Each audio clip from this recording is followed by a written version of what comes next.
Hello, everybody, and welcome to this, which is episode 8 of the Daffernomics Podcast. My name's Martin Gibbs. I'm one of the partners here at Dafferns Chartered Accountants, and I'm joined today by Brian Jukes, one of our joint managing partners and head of corporate tax. Hello, Brian. Hello, Martin. And we've got a special guest today, Dr Denise Taylor from Wylde Connections. Hello, good to be with you today. Thank you. Absolutely, yeah. So, Denise, the subject today is ESG and sustainability. Now, we did say that we would try and avoid acronyms. So, ESG is environmental, social, and governance. That's right. Which is a huge raft of new legislation and rules which is impacting businesses all over the world, all over the UK, and all over Europe at differing levels. And it's going to be the next big thing, if it's not already the current big thing. So could you perhaps start off by just telling us a little bit about you and your journey and Wylde and what you do? I will, and I'm delighted to be able to share this with you. So Wylde Connections is a sustainability consultancy. We're based in the Midlands in the UK. We started in January 2020. I co-founded the business with my daughter Charlotte, and that was on the back of a long history working in wildlife conservation. So you could say that the wolf brought me to this point. So my career path, if you like, in sustainability started a long time, three decades or more ago, when I met my first wolf, and then got heavily involved in wildlife conservation internationally, and it's just had such a major impact on me. So I was traveling around the world and seeing what was happening to nature and wildlife and our environment in all the different countries, and how we were losing biodiversity and we were losing all that wonderful richness. And in my lifetime we've seen such a loss, and so it's galvanized me into doing something about it. But 5 years ago I brought together the various aspects of my career, including the wildlife conservation, but also I've got a long history of working in business as a business advisor, consultant, running my own businesses. I'm a serial entrepreneur, and so bringing those together. There's a nice little twist as well, which we'll come to, I think, with the name of your business. But yes. We're planning on putting this podcast out as a YouTube video as well. And for those watching in colour, we'll see that behind Brian on the wall is a picture of our founder here at Dafferns, Thomas Mason Daffern. And a lot of what we do and a lot of the way that we operate as a firm is embedded in the core values that have been instilled in different generations of Dafferns partners by Thomas Mason Daffern. So the past, as a bit of a blueprint for the present and the future, is very important for us. But there's a connection with the name of your business, Wylde, isn't there? That's right, yeah. So we didn't want it to be wild as in the true sense of wildlife and wild, and so I wanted it to be tied in with our family history as well, because it was important. I co-founded the business with my daughter, and it was important we had that family connection. And my maternal grandmother was called Edith Wylde, and her mother Violet Wylde, and apparently she was quite a force to be reckoned with, was Violet. I never met her, of course, but so we played around with the name and wanted to bring that into the business, to have the connotations of wild, but to have the name, as it were, just that authentic. Yes, that authentic. But it was important for our core values that we had that, the values of family and cohesion and all of those values that come across generation after generation.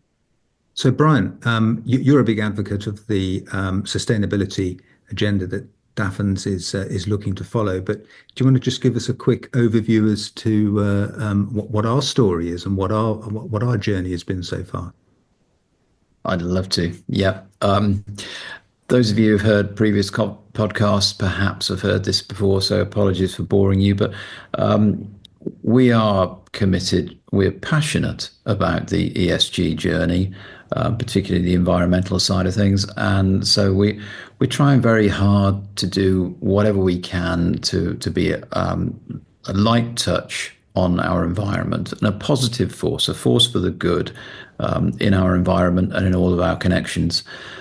So we've installed solar panels on our roof, 60 solar panels. So we're producing an awful lot of electricity ourselves, particularly in this current weather that we're enjoying. We have a very energy efficient heating system. It's 80% more efficient than the previous boiler. And we also have new lighting, LED lighting, which is 80% more efficient than the previous version. So there's a growing number of people around the firm using EVs as well. We have, I think now 5 EVs in the car park, which is and growing. I'm a firm advocate of that.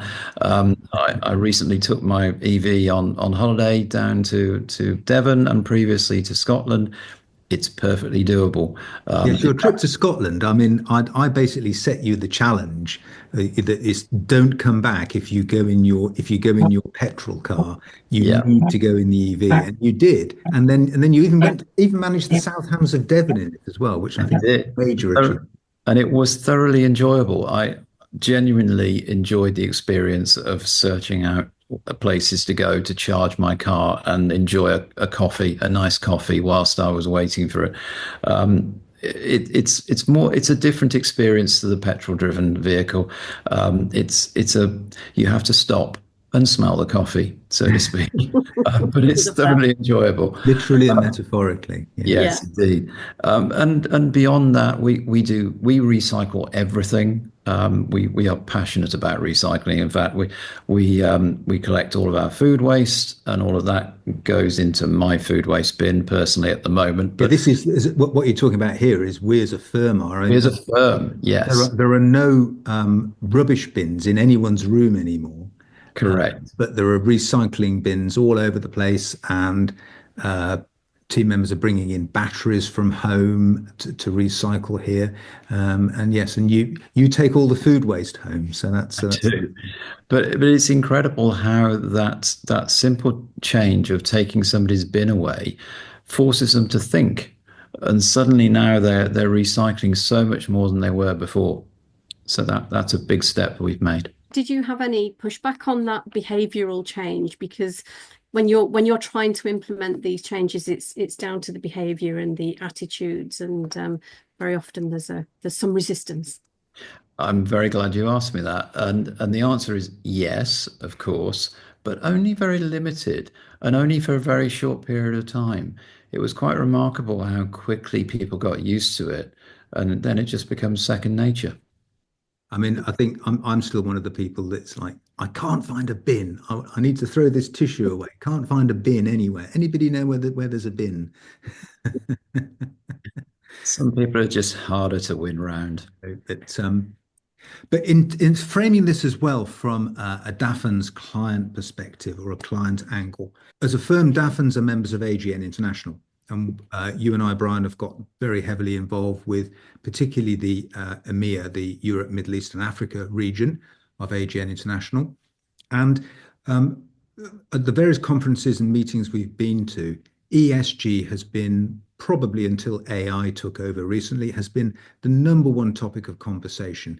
CSRD, which is impacting lots and lots of EU organisations, is big business, and it's starting to drip down into the UK and starting to filter down to some of the smaller SME clients that are Dafferns bread and butter clients. So here we're talking 5 to 20 million turnover companies.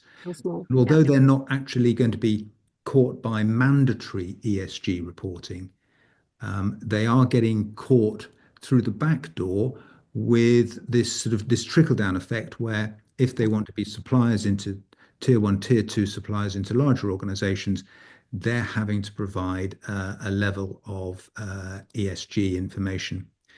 So really, we see our role at this stage as being signposters to help clients and point clients in a direction of where they can find the resources they need, and also for you, Brian, I know you are hugely passionate about the whole topic, and as one of the firm's two new joint managing partners, this is certainly a big part of what you're looking to imprint on the firm, leaving your mark being a sustainable firm. Yeah, absolutely. It is really, really important to me. So I want to bring everybody on the journey with me, our employees, our clients, our suppliers, everyone that we touch. I want them to understand the journey that we're going on and why we're doing that, and the importance and value to them in also joining us on that journey. And in order for our clients to do that, they're going to need a guide. They're going to need somebody to handhold them through the process. And this is where we met Denise. So coming back to you, Denise, maybe could you just give us an overview of how Wylde helps the average Coventry and Warwickshire or UK-based SME to prepare? Yeah. So you alluded to, for some companies, it's mandatory reporting, and that's now trickling down, and we're seeing that more and more actually across all sectors. So particularly manufacturing, construction, but even moving into other sectors at the moment. So what's happening is the companies that have to report are then asking the smaller businesses for the data. So that could be carbon data or GHG emissions, greenhouse gas emissions data. So that might be the starting point, and getting that information to them, because that's, it's measurable. You can do that through software. There's lots of companies that can help with that, including Wylde. But increasingly what we're seeing is companies getting tenders and contracts in, being asked for the social data, social values, social data, which is part of the ESG. So that's when they, most businesses these days understand the environmental side of things. They know about waste management. They know about recycling, as yourselves do as a professional services business. But when it comes to the social values and the reporting on that, then they become a little bit more kind of overwhelmed with everything they have to report on. To help on that journey, it's looking at where they are now. Are they compliant with not just ESG legislation, environment, social governance legislation, of which there are over 600 framework standards and pieces of legislation. So, heaven knows how a small business is supposed to navigate all of that. So the starting point is looking at where you are now. So taking a real strategic look at your business, ideally through a sustainability lens, and using some of the business tools out there. For our clients, we use SWOT and PESTLE analyses. We do a value chain mapping exercise, so understanding their whole business structure, and that's where that then relates to embedding sustainable business practices across the organisation. And you mentioned CSRD earlier, which is affecting European businesses but trickling down into the UK. What CSRD requires is for you to do a materiality assessment. So we can do that with clients. We can help with their materiality assessments. But the starting point and cutting through all the noise and putting things into context is understand where you are now, understand where you need to get to, what are the gaps that you've got in meeting these requirements, whether it's for a customer in your supply chain, whether it's because you want to do the right thing, because you might not be being pressurized, or because you have some kind of mandatory report. And you've got a diagnostic on your website, haven't you? Yes, we have. Is that free to access? It's the initial part of it is free to access. So there's a light version that's Right. free to access that will give you a basic idea of where you are now. And there's a personalized report that goes with that. So you can see where you are. We have what's called a Wylde staircase. Yeah. So it takes you from pre-compliant, compliant, going beyond compliance, and then moving up into having an integrated strategy across. So we will make sure there's a link to the diagnostic in the description. Thank you very much. To the podcast. But I think one of the key things here is that this is not something for businesses to play with. This is something where the key is to be embedding sustainability within the business, rather than treating this as a bit of an optional bolt-on. This needs to be a way of life. This needs to be the way you do things. Yeah, and again, I think to simplify things, because we are getting caught up in all the noise, what is a sustainable business? And a sustainable business is a business that's ethical and responsible and with good governance. So when you start looking at ethics and responsibility, then that covers most things that are sustainable anyway. And so if you're running a responsible and ethical business, you wouldn't see that as a bolt-on. You'd see it as a very much an integral part of your business. And that's basically what it's all about. It's about being ethical and responsible. And you would want to do right by society, and you'd want to do right for the environment, and you'd want to have nature protections in place and all of those things. Sorry, I was going to say that would be a really good segue into my Venn diagram. Right, I was about to come up with your Venn diagram. Oh, okay, sorry. Looking at this again, Brian, from a Dafferns angle, tell me about the Venn diagram that you've been exploring. Yes, thank you for asking. I came across a Venn diagram yesterday, which got me very excited. I mean, who wouldn't be excited by a Venn diagram? It talks about the three pillars or the three dimensions. What does sustainability really mean? Or what does sustainable business or sustainable development really mean? Well, there you have it. You've got three pillars or three dimensions, being the environment, social, meaning people, and economic, meaning profitable business. When you put those three dimensions together, they overlap, obviously, and there is a sweet spot in the middle, which is where sustainable business is. If you're making profit without any care for the environment, then obviously that business is not going to be sustainable, because there will come a point where you have run out of resources, for instance. If you're just worrying about your people, then you might not have a profitable business, and therefore that's not sustainable. If you're only focusing on the environment, then it might well be that your business is just not making enough money, or your people are not happy, they're not engaged, and so that's not sustainable. There is that sweet spot in the middle, which this diagram so elegantly explains, where everything is sustainable. So no business is going to just stumble into this sweet spot in the middle of the Venn diagram. You're going to have to be aligning your budgets and your financial planning with your social HR planning, but doing the hard work in terms of investing time and effort in understanding your business's impact on the environment and the planet. It's only by doing all of those things that you're going to stand a chance of finding that sustainable sweet spot.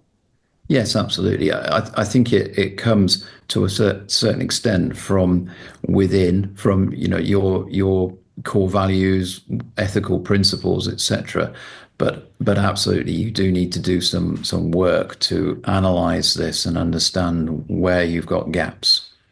And I'd say it comes down to strong leadership as well, which clearly you're implementing at Dafferns. So you're taking those bold decisions, taking people's bins away from them, things like that. But, having those stretch goals. And I love those simple diagrams as well. So we use a lot of the graphic representation of what sustainability is at Wylde as well. And there's another model that goes on from that Venn diagram called the nested model, where the environment and nature is on the outside. It's a concentric circle. Then you've got social, and then you've got the business in the middle, because if you want to grow the business, you can't do it without the social rings also expanding, and the environmental and nature rings also expanding. So we rely so much on those services. So they're really good models to demonstrate, how we can achieve this.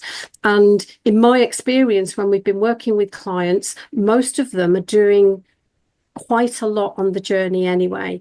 A lot of businesses have the great social values, and they've got great culture, and they're doing a lot, but they're just not articulating it. And they're doing a lot on the environmental side. Where we need to take them now is to articulate that, understand where they are. And then once they understand where they are and they're ticking those boxes in terms of being able to report, what are the next steps? What are the stretch goals? What can we do to then have a positive and regenerative impact on nature and society, and not just be less bad, which is kind of where we want to take people, which is why I wanted the Wylde in the name. So it's, you know, it's, when we met the other week, Denise, you were showing us one of your slides, which was all about your global sustainability mega forces. Do you want to perhaps just pop that one up? I will, yes. For the benefit of those watching in black and white. So this is a really nice graphic that I use in a lot of the webinars and presentations and talks I do. It was created by a guy called Bob Willard, who's a Canadian expert on sustainability, has written lots of books about the sustainability advantage, so very much keyed into business. And this is your global sustainability mega. And this is the global sustainability. This is the mega forces. And in putting sustainability in context, we're shaped. This is the reason why we need to do what we're doing, because very often we get caught up in net zero and we need to achieve these targets and we need to decarbonize and we need to do this. But why are we doing this? And so the why is we're all being affected by global mega forces. And that's whether that's climate change. You know, we're seeing unseasonably warm weather now over a prolonged period of time earlier in the year. You can say it or not, it's a climate change. We're seeing resource scarcity. We're certainly seeing declining ecosystems and a loss of biodiversity. And all of these things are leading to supply chain disruption, water scarcity. Classic example, I went up north to where my parents live, and I drove over the tops and the reservoirs are empty. Almost, and it's May. Yeah, I did summer. I did a 60-kilometer bike ride last weekend around the Ladybower, Derwent, and Howden reservoir. They're so low. One of the reservoirs, I think it's Howden, is looking particularly. It's very low, and it's only May, Martin. It's not even in the summer. So what does this mean for business?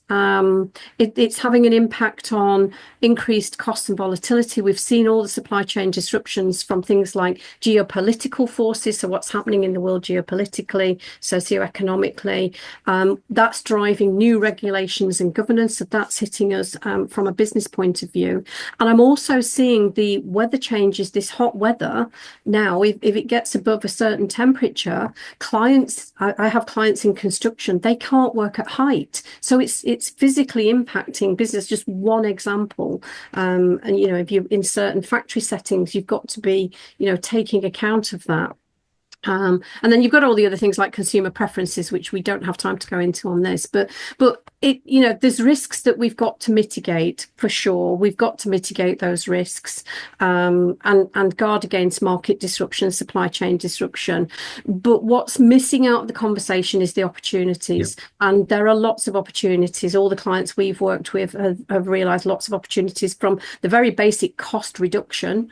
So if you're looking at your supply chains and what you can do there, and you're looking at energy consumption and, what can you do there? There's definitely efficiencies and cost reductions. But, you can start to look at automation. You can look at new business models like circular economy business models. You can look at servitization, which is adding advanced services into your processes, which are more sustainable. You can look at product design and engineer out waste at the end of the life cycle. So there's lots of opportunities that actually give competitive advantage. And so I find this slide really useful, but it gives the context of why. Moving on from that, across the whole of the EU, there's been a growing pushback from particularly some of the larger automotive businesses, VW, etc., in Germany. Pushback that CSRD is too much, too soon, too fast. And certainly there is this thing called the CSRD omnibus, which is coming in across the EU and is just putting the brake on this. And also, obviously, on the other side of the Atlantic, we see other forces that we're not going to necessarily mention by name having a negative impact and just turning their back on this. Brian, I know this is something which is really very important to you. Yes, there's an awful lot of noise at the moment. We were at a position until really quite recently where it was clear the science was telling us this is real. This is something we cannot ignore. This is something we've all got to do something about. We can, if we all start somewhere, then we will rapidly get some momentum and start making a real difference. But then, of course, you get a change of government, and not our government, but a change of government in the world, and the noise starts going in the opposite direction. So what's important to me is that we as a country and we as people of this planet ignore that noise, and we push back against it really firmly, and we say, no, this is the direction of travel that we've got to be going in. I care about the future. I care about future generations. I care about animals and biodiversity as well as people. I don't want to make profit today at the expense of the future. So we've got to be going on that journey. This will all change when enough people say enough is enough. Yeah, it's a interesting point, this. I read a book very recently called Revenge of the Tipping Point. Malcolm Gladwell, who is a very well-respected author, well-known author, he wrote a book called The Tipping Point some years ago. Now he's come back to this concept. And this is the concept of change happens suddenly. People look at a situation and they think, oh, we'll never be able to change that because it's just too difficult. It's too big. But actually, it subtly is creeping up. And enough people are actually taking notice of something. And then suddenly change happens all at once. Yeah. And that tipping point is around about 25%. So when you get to that point and 25% of the population are saying, we've got to do this, we've got to make this change, then suddenly everybody follows. Yeah. So it might seem like a very, very big problem that we can't get over, but it's not like that. The reality is always different. I think your phrase was pushing back against negative agendas. Yeah, absolutely. And then you have, of course, people like David Attenborough, who was talking about oceans and plastic in oceans. And overnight, we got rid of single-use plastic bags. Rightly or wrongly, because there's controversy on both sides, but that was a major movement that happened literally overnight, and we kind of need more of that, I think, as well.